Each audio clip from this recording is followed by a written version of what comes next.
বাংলাদেশের সংখ্যালঘু হিন্দুদের উপর অত্যাচারের নতুন নতুন অভিযোগ আসতেই থাকছে, যার বিরুদ্ধে এপার বাংলাতেও প্রতিবাদ জোরালো হচ্ছে।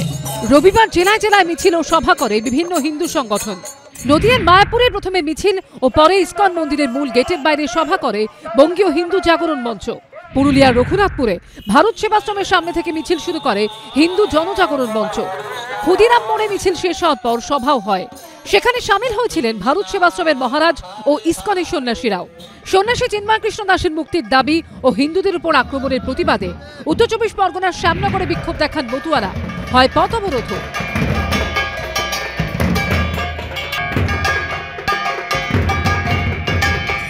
পশ্চিম বর্ধমানের আসানসোলে বঙ্গীয় হিন্দু জাগরণ ও দুর্গাপুরে বিশ্ব সনাতনী হিন্দু ঐক্যমঞ্চের ব্যানারে হয় প্রতিবাদ কর্মসূচি। দুই জায়গার সেই কর্মসূচিতে অংশ নেন স্থানীয় বিজেপি বিধায়করা। এই অন্যায় আমরা সহ্য করব না। আপনার যদি সামান্য লজ্জা থাকে মোহাম্মদ ইউনুস, আপনি শান্তির নোবেল পুরস্কার ফেরত দিয়ে দিন। নেতা হিসেবে আপনি ব্যর্থ। আপনার শ্বশুর বাড়ি হচ্ছে আমাদের বর্ধমানে।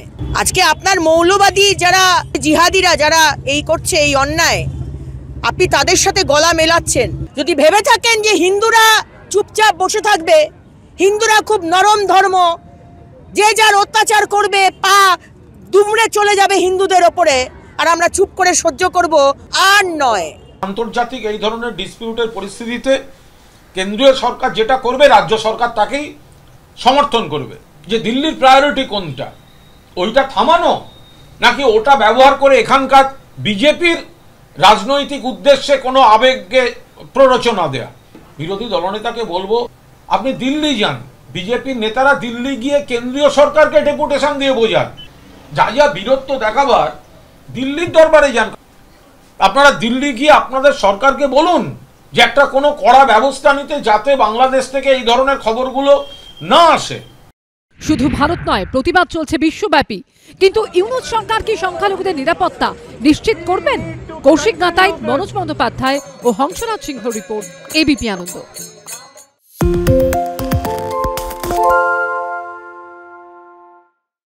সত্য অন্তহীন, সত্যের খোঁজও তাই, সত্য সন্ধানে তাই আমরা অক্লান্ত, অকুতভয়। এবিপি আনন্দ নতুন ভাবনার প্রতীক, যা মনে মুক্ত, তথ্যে যুক্ত এবং যাবতীয় সীমানার বাঁধন থেকে মুক্ত।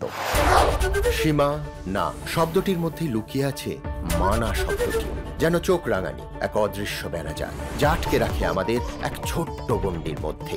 একমাত্র সঠিক খবরই গড়ে তুলবে এক মুক্ত সমাজ। সেই জগৎ গড়ার লক্ষ্যে কোনো সীমানার ঠুকুটি আমরা মানব না। এবিপি আনন্দ এগিয়ে থাকে, এগিয়ে রাখে।